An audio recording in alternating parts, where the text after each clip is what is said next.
it, which is another transition of water being stale and dry. And this motherfucker based upon the accumulation of how water. Somebody said Earth conjuncting planets. Yeah, you on Earth, Malkuth. You're in this water cycle.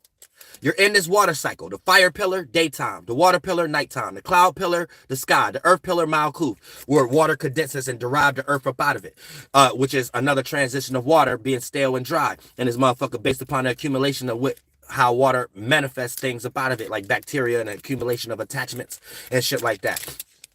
So just being here, you're seeing the interactions of something being conjunct.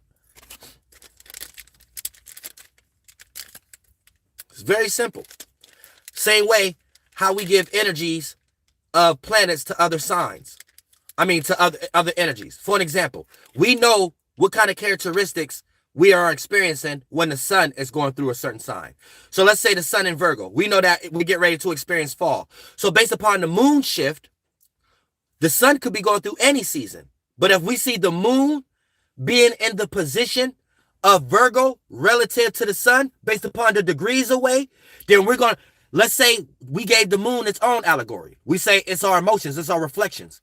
Then our emotions and our reflections is in the space that the sun was in when the sun was in Virgo. So we'll create an allegory correspondence. This is how we create astrology.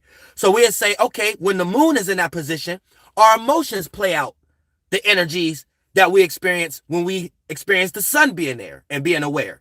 So now we say our emotions might be stressful and worrying, and we have to prepare for fall.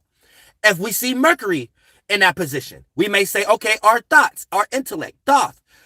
This is going to be the period that we all may feel like that we have to worry about our thoughts, or we have to practicalize and structure our thoughts. If it's Venus, when Venus is in that position, we might be like, oh, that's the time that we might have to worry and structure our love language.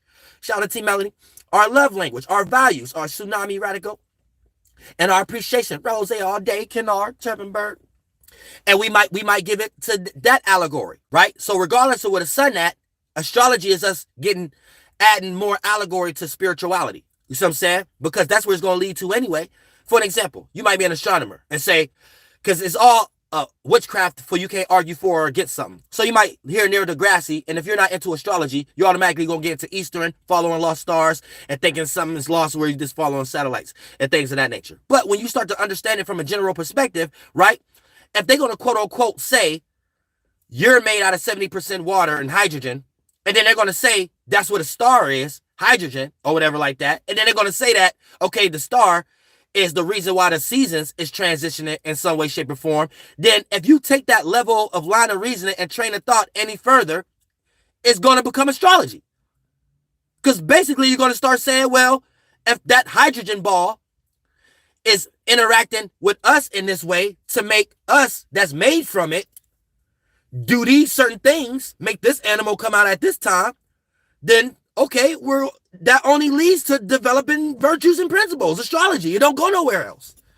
I say so. When people start hating on astrology, they're not in the space of knowing how these things accumulated in the first place from a corresponding and starting point. They only understand these things from trying to utilize it from a biased perspective to try to be seen as something, whether they're arguing for or against it. This is how you have true spiritual wisdom. You see what I'm saying? I don't want God's children to be blind down here. I'm tired. Once God got tired, God's children is tired. I'm tired at that point. I can't baby feed no more. I got to wash the knowledge down. You got to get it or get the fuck on type shit.